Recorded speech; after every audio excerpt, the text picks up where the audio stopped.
Welcome to Her Success Matters, a podcast exploring how advisors can work together to build a pathway for women to succeed in financial services. I am your host, Christine Shaw, Chief Executive Officer of Investment News. This podcast will give you rare insider access to the top financial services executives who are taking action to break down the barriers for the next generation of female advisors. You will also hear from some amazing and inspiring women who have forged their own pathway to success. Welcome to Her Success Matters. I'm excited to share with our listeners today's episode is just the first in a three-part mini-series featuring Erin Botsford, founder and CEO of the Advisor Authority. Erin also founded Botsford Financial Group, a hugely successful financial services business, and is a Barron's Top 100 advisor. Erin is a 30-year industry veteran that has a unique style to gaining and retaining clients. We're lucky to have her share her story today and some of her secrets to success. Erin, we're thrilled to have you join us. Welcome to Her Success Matters. Thank you, Christine, so much for having me. Yeah, I'm delighted to have this conversation. I was so impressed when you and I had our first conversation way back at the beginning of this pandemic. For everyone Doesn't that else, seem like an eternity ago? It does. I never would have thought we would be here today, but alas, here we are. So for our listeners, tell us more about your background and what led you to become a financial advisor. Well, I think I got here in the very long, circuitous route. In a nutshell, I came from a very poor background. My father died when I was 11, and he left my mom with 6 kids and $10,000. So we went from a middle-class family to just poverty overnight. The good news about that is I earn and make everything I've ever had. My story got a little interesting. When I was 16, I was on my way to work at my first real job of McDonald's. I was involved in a car accident, and essentially I hit a guy on a motorcycle, and he was killed. When you're charged, I was charged with manslaughter, involuntary manslaughter by the state of California. When you're charged with a crime, you actually have to defend yourself. My mother and I met with this man. He was called an attorney. I'll never forget the words he said to my mom. He said, well, Mrs. McGowan, this is purely a matter of economics. He said, if your daughter will plead guilty to these charges, I'll be happy to enter the plea at no cost. She'll get whatever sentence the state of California hands down. But if you want to defend your daughter, it's going to cost you a lot of money. My mother, having no choices, or she felt like she had no choices, she just picked up her purse and shook the man's hand and said, okay, my daughter will plead guilty. Oh my God. And if you can imagine, I tell people it was the only time I actually had an out-of-body experience, because I'm like, oh my gosh, this man just said I'm going to plead guilty to killing somebody. So I'm begging and screaming with my mom, and she's like, and she looked at me with the saddest eyes. And these are things you never forget. And she said, honey, I'm so sorry. We have no money, and therefore we have no choice. And I always tell people that was the day I learned that money buys you choices, or the lack thereof. Long story short, we went home, and my older brothers and sisters are like, oh my gosh, Mom, we can't let her plead guilty to killing somebody. She'll be screwed up for the rest of her life. My older brother, Tim, the wisdom of my family, was 22 years old. And my brother, Tim, said, hey, Mom, let's take a second mortgage out against our house, and let's pay for Erin's defense, which we did. I was found not guilty in the criminal charges. That's a very long story we won't get into, but shortly after the criminal trial, then the family of the young man sued my mom and I for just a ridiculous amount of money. And I remember my mom saying to me, she looked at me and she goes, because of you, we may have to pitch a tent on the high school football field, because she thought we were going to lose the only asset that our family had, which was our home. One of the things that I do I did in my financial services business, as you can imagine, and I'm very much attuned to this idea of risk management for obvious reasons. I'll just end the story by saying the good news is the way my husband, we've been married 41 years, the way he noticed me was my picture was in the front page of the newspaper during that car accident.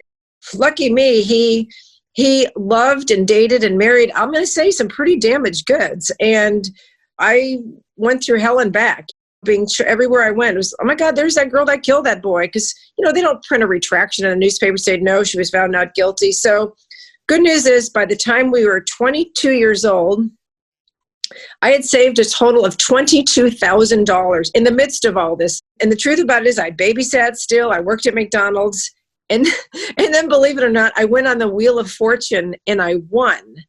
And people say, well, how did you end up with a Wheel of Fortune? I know. Well, Bob asked me to marry him. And of course, my mom was supposed to pay for the wedding. She didn't have any money then, any more money than that she had to try and defend me. So my friend Marie said, hey, Wheel of Fortune is doing tryouts for Brides Week. So we went up and we got on, and I solved the final puzzle called Down in the Dumps. I know I tell people you just can't make all this stuff up. So no, you can't. Down in the dumps. So Bob and I got married. We took $3,000 of the 22 and we bought a townhouse in San Diego County, which is where we were living. That worked out great. We gave the other $19,000 to a stockbroker, and he lost all of it for us in about 6 months. I remember thinking to myself, as God is my witness, that was my Scarlett O'Hara moment. I am never going to let anybody do that to me or anybody I care about. I ended up just going to school. I went to college. It took me 11 years and 7 colleges. I went to night school, never went to day school. And I just followed my husband. He became an Air Force officer, an Air Force pilot. And we moved 17 times in the first 14 years we were married. I tell people all of that to say a lot of that moving and going to school at night, it just my whole background made me so resilient.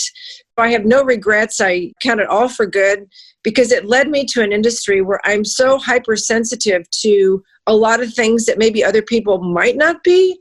But yet what I tell people is that they can also, the biggest thing to be able to do with people is to be able to relate to them on a human basis. That's how I ended up in this business.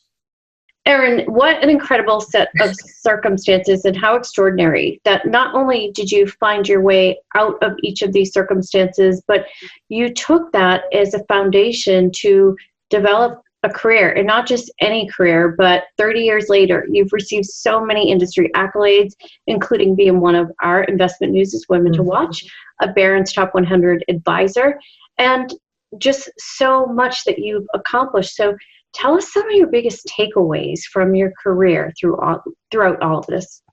Well, one of my biggest takeaways is that the people on the other side of the table from you, or the other side of the Zoom call, they're just people, and they're more interested in working with people who can relate to them as individuals versus their performance on their investments. And I think a lot of things that get lost in the shuffle, I think, in our industry is that we focus so much on the investments and the Callan charts and the asset allocation models and all that, when in fact investments, they're just a tool that we use to do something else. When I built the home I'm sitting in right now, my builder used a lot of tools. He used hammer and he used a nail to build this house that I live in, right? And so I think so much of the time advisors, they focus on the hammer and the nails. They focus on the tools that are going to be used, instead of asking the people, like, I had a wonderful decorator and a wonderful designer for my home. And she would say things like, well, Erin, when you're in your home, how do you want to feel when you're at your home? Well, I want to feel safe and I want to feel secure. I want to feel, my house is welcoming to other people. Well, why don't we ask those same questions of people, which is what I did, is how do they feel about their money? And, I know we're going to talk about being a woman advisor and the advantages that we have. Well, that's one of the advantages, is that women generally can relate to people on a more, let's call it a human, touchy-feely level than sometimes our male counterparts they don't usually want to go there. Yeah, no, that's an interesting perspective. And when you put it like that, these are just, they're tools, and then it's really about the feeling. And I think you're right, women tend to be a little bit more sensitive that way. Yeah. But it also helps to have it be less intimidating when you put it like that. Because I think what we have found is a lot of women become very intimidated by money and numbers, and mostly because earlier days we weren't invited to the conversation. That was just sort of the man's world, and didn't really have a seat. And now we see, obviously, that's changed with the amount of working women out there. So why is being a financial advisor attractive to a woman? Well, it should be. It should be a lot more attractive to women, because we can really do well. First of all, we stand out in a crowd. I mean, as I was growing up in the business more than 30 years ago, whenever I would go to an industry conference, I mean, I would look around to find the other women, and there weren't very many of them. we've gotten a lot better today. But even, I spent my whole life, typically, Christine, in competitive situations, and I loved it. I mean, I loved competing for the business, and I loved competing for high-end cases. And one of the unique things I knew I had going for me was there was about a 9 times out of 10 chance that all my competitors are going to be males. I used that to my advantage, truthfully. That is very smart of you to do that. Mm-hmm. And I think that is why women can have an edge. So tell us from your perspective why you think women have an edge as a financial advisor. Well, I think they can have an edge. You have to use it to your advantage. Sure. And there are certain things, and boy, do I teach this to my advisors, is like, as a woman, unfortunately, you have to go in buttoned up pretty close. You can't be walking into a prospect meeting or a competitive situation and have any cleavage showing, for goodness sakes, right? You have to be, unfortunately, we're held to a higher standard than our male counterparts.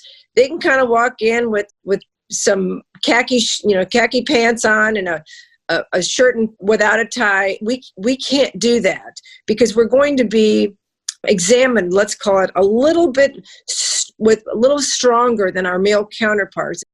We do have to take it seriously, but if we can get in the door, we can get the business.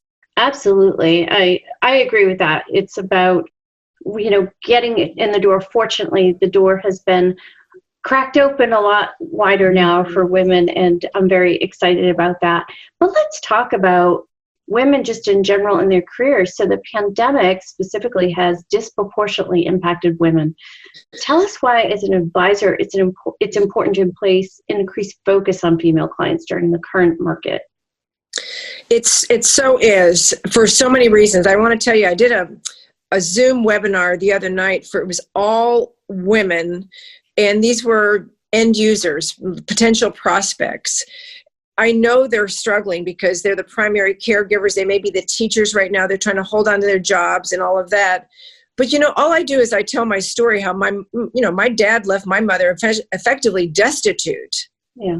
And that was a big lesson for me. Nobody was going to do that to me. And so one of the unique selling propositions or whatever that we have to impart into our female end user clients is, despite how difficult a time you're having right now, you know what? As an advisor, I can empower you to feel like that's never going to happen to you. You have to participate in the conversations. You have to be in the Zoom calls and the Zoom meetings. And this is what I say to those end prospect users. And it's not hard for me because all I have to tell is my personal story and say, you know what? Woe to you who abdicates the authority over your money to anybody else, right?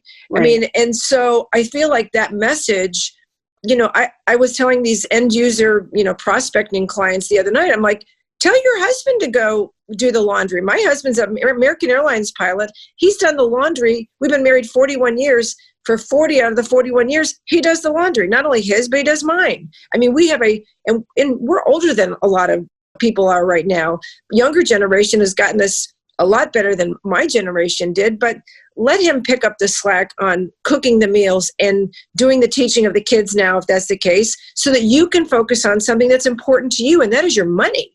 I find it terrible that there was a whole generation, it was my generation, that decided to abdicate the decisions about money to their male counterparts. And a lot of women woke up at 65 years old and their husband had left them for a younger person, right?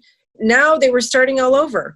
There should be no excuse for that anymore. And time can't be the excuse, especially for some of the people that are going to be listening to this. If you're an advisor, host your Zoom call educational meetings after 8 o'clock in the evening, wherever you're located, and start teaching these women how to think about their money, and empower them to help to be a part of that decision-making process. So I think it's super important that women, have a seat at the table. And in fact, I will not work, if it's a couple, I will not meet alone with the male ever. Good for you. Good for you. Not in person and not on a Zoom call. Erin, it's interesting because when we first spoke, we shared some commonalities around my upbringing too. My dad had left my mom, not for a younger woman, but another woman, and left her, she was a stay-at-home mom of 4 children, and we had absolutely nothing. And it was in that moment that I decided never to depend on a man for money, and a man was not a financial plan. But similar to you, as I developed my successful career, my husband became my partner, and our jobs were different. What we contributed to the household income was different, but we worked as a team. And I cannot stress, women tend to take on the burden of everything. And a big part of our success to be happy in all areas of your life is to actually be okay with having some help. I told my son, who's now 26, when he was younger, I used to be so adamant that he knows how to make his bed and cook and clean and keep the bathroom clean. And I said to him, one day there's going to be a young woman who's going to be so grateful that I taught you all these things.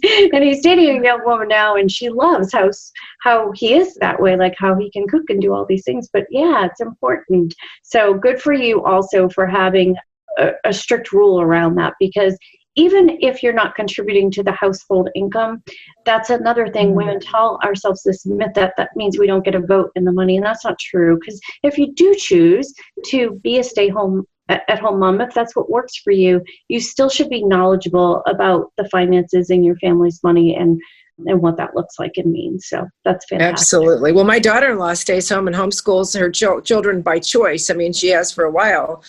Two things. One, I remember right after they got married, she sent me a really sweet long letter about how grateful she is that I taught my son all these tasks. You know, he had to make his own lunch, and he's very clean and make his own bed. She said it's so nice to have a husband who is clean and tidy and all that stuff. And then they co-manage their finances, and so she's always involved in that. But a lot of it is because I I insisted that she be. I wanted to make sure she was empowered as well. That's amazing. Well, and let's talk about this. You've created a very successful practice as the founder of the Botsford Financial Group, and now you're working to educate other advisors. So tell the listeners about your training program so that more advisors can have the success that you've had in your personal career. Yeah, well, you know what? It kind of came about over time. I was very lucky. I had a mentor in the business, and I only got to spend one day with this mentor. And let me tell you that story a little bit, and then I think it'll make sense. I was struggling in the business for the first 10 years, and finally my branch manager said, you need to go get some coaching. And so I enrolled in a coaching program. It was the 12th session 3 years later, and we were all supposed to stand up and talk about our progress over the 3-year period. I was super excited. I wanted to go first. I'd found this random guy, and I said, hey, I'm Erin. 3 years ago, I was doing about 300,000 in production, and right now I'm on target to do 400, 450. And I was like, woohoo, look at me. And then it was his turn, and he said, hey, 3 years ago, I was doing 300,000 in production, and now I'm on target to do 3 million in production. Wow. And he said, I don't meet with existing clients anymore. What I do is I go out and I bring in new prospects. I turn them over to my team, yada, yada. And I'm like, what? Anyway, I got to spend one day with this young man, and 3 years later, I did 3 million, then 4 million, and 5 million. And in one day, I was able to learn what it took, the mindset, and what it took to have a wonderful business, right? Fast forward 20 years, and I had worked myself out of a job. I had a firm, I had an office in Dallas and Atlanta, 18 employees, 7 conference rooms, and I didn't have a role in the firm anymore. So I thought, you know what? I started giving industry speeches, and one time I gave an industry speech, and at the end I said, hey, why don't you come spend the day with me and my team? I had 18 people sign up. Every quarter we had 15 to 18 people, advisors sign up, because I wanted to give back to the industry that had allowed me to become really successful. And oh, by the way, in the meantime, my husband and I had found this orphanage in Zambia. And I said, hey, why don't we take 50% of all this money and we'll feed these kids that we care about. We have 500 children that we take care of. One thing led to another, and people were coming and spending the day, but I could only impart so much to them in one day. After they got done, I also gave them 2 hours of time with any member of my team, but they had to submit all their questions in advance. Because I started thinking, they all seem to have the same issues. Maybe I could create content out of this, and maybe I could help more advisors and I could feed more kids, right? That was my motivation. So that's ended up what happened. What is, I owned the company. I built the whole course. It's called the Elite Advisor Success System. I built it while I still owned my own firm. I sold my firm 3 years ago and we went live. So now in 2 years, we've had over 600 advisors completely come in and transform their businesses, which in effect then transforms your life. So to me, this was all about having your business serve you, not necessarily you serve your business. And so it's been it's a joy, and the more it's getting so much industry traction, we're getting very large broker dealers coming to us and saying, hey, we've heard about your training. We're in discussions right now with several large broker dealers. So it's been super gratifying. And in turn, as I said, we take 50% of any profits and we feed our 500 children in Africa. And I always tell people there's another 1.7 million orphans after that. So there'll never be enough money to feed all those wonderful children. You know, Erin, it's interesting. There's a few things to pick up on in the conversation. Is one, you've learned through your own experience what it's like to have the tools, but not necessarily the mindset. And we're going to talk about that. But one thing I really want to make a point of here is I love your story about the orphanage and giving back. And the reason I say this is sometimes a lot of people have this guilt associated with wanting to make more money, or they feel that it comes across as greedy. There are so many people in this industry that do an amazing amount of philanthropic work and give back. And not only are you giving back with your time, but you're giving back with your money. And I think that's a big takeaway, because we all, at the end of the day, it's about purpose and passion.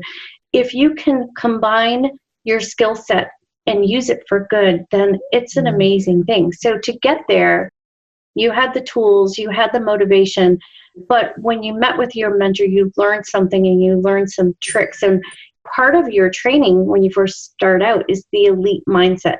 Tell us what the elite mindset is and why that's so important to the training program. To me, it all begins up here, and I didn't know that. Christine, as you can imagine, after my upbringing and my background, I didn't have any ability to control my mind or how I thought about things. I always say I pictured myself before my day with Paul in particular. I pictured myself in a tiny little rowboat going down a fast-moving stream with no oars. My thought process, my activities, what I was doing, 1 minute I bump into this side of the stream, and then I would adjust and I go and I'd bump into and I felt like I had no control. And spending that one day with Paul, what I felt like and we spent so much time on the mindset of achievement, I felt like I had gotten 2 oars and I put them in my hands, and now I could navigate through this thing called business better. Another thing I learned was that, and I guess I tell people in this mindset course, is I always want them to think about their life. I call it the wheel of life. And what you don't want is I was so afraid when I spent my day with Paul, I made my husband come with me because I was convinced that Paul was going to tell me, well, in order to do that kind of success, you're going to have to give away your firstborn child, divorce your husband. I mean, I thought there was going to be this give up, okay? And there wasn't. And so, in fact, it was just the opposite. And I want to make sure I tell a really cool story in one of these segments about what my son had to say about my success, because that was always super important. I wanted to make sure that my number one priority was to raise a really healthy son. And now I have 3 grandsons and all of that. So that was important to me. So it's not exclusive. This mindset of achievement is how do you achieve in all areas of your life? But I will tell you this, the thing I've noticed the most is that advisors, whether we like to believe it or not, we have the ability, we have unlimited income potential. We don't have a ceiling. We don't have a paycheck, right? We create, the only paycheck we get, we create for ourselves. But what I also notice is that if your only goals are around your own personal comfort, then those goals will never be big enough for you to do what it takes to catapult yourself to the next level. So we all say we want to be on the Barron's top 100 list, but we tend to arrive at a certain destination in terms of production, income, and lifestyle. And unless and that's why I had to have 500 children. Some people have 10 children they support. Well, 10 children, that would have been pretty easy to write that check. 500? That took some ingenuity. That took me thinking larger and bigger. And how am I ever going to make that much money to be able to support this kind of goal? And so I think that's the thing in mindset is let's take your goals, let's ramp them up a little bit, because what do they say? When the student is ready, the teacher will appear. So when you set your goals big enough, the capabilities in order to get there suddenly appear. That's what we talk about for 5 weeks in mindset, is we talk about making sure we know where we're going with this so that the capabilities do appear, because they will. Yeah, I couldn't agree with that more. Again, going through my own personal circumstances and background and story, even to this day, every year I write a vision statement for myself, and it's the goals, and I use the Wheel of Life method too, because it is important. If you're not going to achieve anything if you don't have a goal. And what's great is when you are determined, you usually can surpass your goal, and then you just push yourself harder and more, and it's amazing what you can accomplish with it. Well, and the other thing that's super important to me, and I learned this a long time ago, I've got my goals written since I was like 11 years old or something, long time ago, is that you have to write them down. You can't type them out. So there's this direct line for whatever reason, and I tell people, I can go pull out all my goal sheets right now, and when you write them down, that's this pen and paper and this direct line to your brain. What I find fascinating is, like, you almost never have to look at them again, because the universe somehow saw what you wrote down. You know, it put it in your brain. And if I go back, I've exceeded almost all the goals that I ever set. And so then it makes me mad. I'm like, well, geez, I was thinking too small, kind of thing. You know, there is this phenomenon, I don't know what you call it, about actually writing down your goals. It's just not good enough to type it or think it or pray it or whatever. You got to write them down. I agree with that. So many good takeaways, and I love that we've just introduced you to our audience and your background and how you went from really challenging circumstances to the success that you are today. And not only the success, but the fact that you've created this training program and you're giving back and you're using that as your motivation. We're going to end this episode here, and I can't wait to dig into some of the other things, including how you built your 7-figure firm. But we will get into that in our next episode, and you can tell us more about what your son said about your success. Okay. Thank you, Erin. Thanks so much. Thank you for listening to this episode of Her Success Matters. Click the subscribe button below to be notified when new episodes become available, and share this podcast with others that believe her success matters. The information covered and posted represents the views and opinions of the guest and does not necessarily represent the views or opinions of Investment News. The content has been made available for informational and educational purposes only. The content is not intended to be a substitute for professional investing advice.